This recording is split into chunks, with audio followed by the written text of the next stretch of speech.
All right, listen up. This is a Code Ninja security advisory. We're tracking CVE 2026-25108, and we need to move fast. Let's get right to the intel.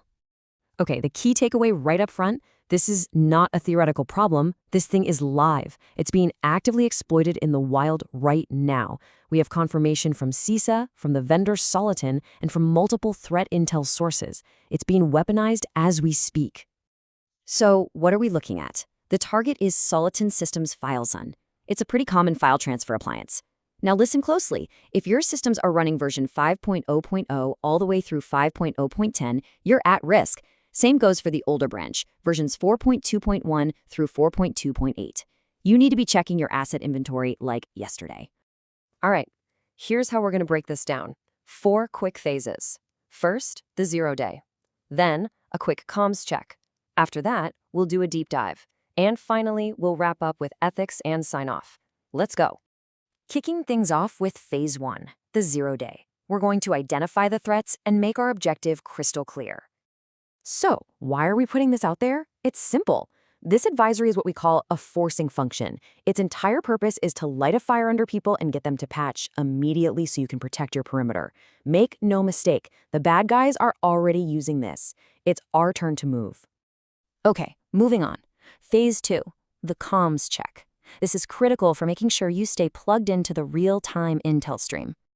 I need you to follow this protocol. It's a 3-step process. 1, subscribe. Think of it as establishing a secure link for ongoing intelligence.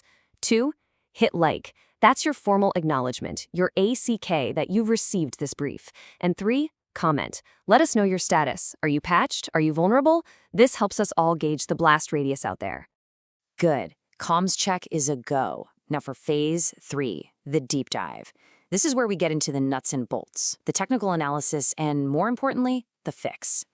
So what are we actually dealing with here? Under the hood, this is a classic CVE-78, an OS command injection. In plain English, the appliance gets tricked. It doesn't correctly handle special characters in a command, and boom, an attacker can run whatever they want, right on the operating system. This is textbook stuff, and it's always high impact. And the score reflects just how bad this is. We're looking at a CVS score of 8.8. That's high severity. You know, this isn't just us saying it's bad. NIST and Japan's JPCERT are both in agreement. And 8.8 is serious business, and for a very good reason. So let's talk about the blast radius. What happens when this thing gets popped? An attacker with just a low-privileged account gets total control of the system. We're talking full access to sensitive files, both in transit and at rest.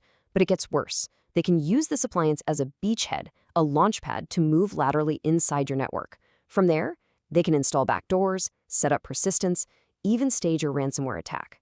This goes way beyond a simple data leak. This is a gateway to a full-blown network compromise. Now, look at how fast this all moved. On February 12th, the CVE hits the NVD.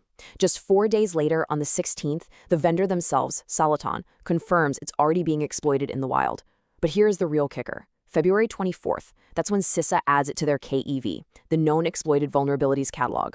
That action starts a ticking clock, giving federal agencies a hard deadline of March 17th to get patched. This just shows you how quickly a vulnerability can go from a database entry to a national security priority. That timeline should tell you everything you need to know about urgency. So let's get to the most important part of this briefing, the patch. Here is your playbook. Follow it to the letter. Okay, 4 steps. Do them now. Step 1, inventory. You can't protect what you don't know you have. Find every single FileZen box on your network. Step 2, isolate. Anything exposed to the internet, lock it down. Restrict external access immediately.